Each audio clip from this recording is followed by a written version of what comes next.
ইমাম হুসাইন রাদিয়াল্লাহু তাআলা আনহু তিনি এবং আব্দুল্লাহ ইবনে আমর রাদিয়াল্লাহু তাআলা আনহু এক জায়গায় বসে খেলাধুলা করতেছেন। হঠাৎ করে খেলাধুলা করতে করতে ইমাম হুসাইন রাদিয়াল্লাহু তাআলা তিনি বলেছেন, গোলামের ঘরে গোলাম, গোলামের ঘরে গোলাম। আমরা অনেক সময় আমাদের সন্তানের সাথে খেলতে পারে না, গোলামের ঘরে গোলাম, অমুক, মানে অনেক কথা বলে। তো ইমাম হুসাইন ডাক দিয়ে বলেন, গোলামের ঘরে গোলাম। আব্দুল্লাহ বিন আমর রাদিয়াল্লাহু তাআলা তিনি দৌড়ায় বাবার দরবারে গেছেন, গিয়ে বলতেছেন, বাবা আপনি তো এই জামানার মধ্যে, আপনি তো বর্তমান একজন, তো আপনি একজন নামী দামি ব্যক্তি, আপনি দত্ত জাহানের খলিফা। বাবা আপনার কাছে আমি একটা নালিশ জানাইতে চাই। কি নালিশ জানাইবা? ইমাম হুসাইন তিনি আমাকে গোলামের ঘরে গোলাম বলে, আমাকে গোলামের ঘরে গোলাম বলেছে। বাবা আপনার কাছে বিচার দিলাম।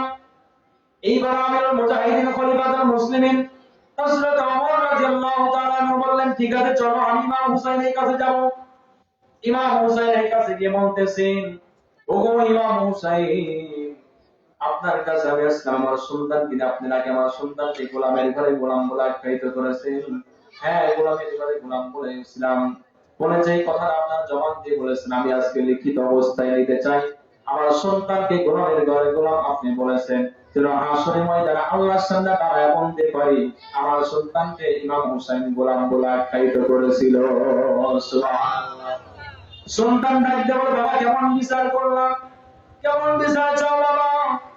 তোমাকে গোলামের ঘরে গোলাম কেনার মুখ দিয়ে বলেছে যখন, সেই যখন তোমাকে মুখ দিয়ে বলেছে লিখিত অবস্থায় চাই, আসলে ময়দানে যারা এই গোলামের ঘরে গোলামটা বলে আবার ইমাম হুসাইন ডাক দেয়, যদি আহলে বায়াতের গোলাম হিসেবে পরিচয় দিয়ে কবরে চাইতে পারো, তাহলে ওই কবর জগতের মধ্যে তুমি ওমরের কোনো চিন্তা করতে হবে না।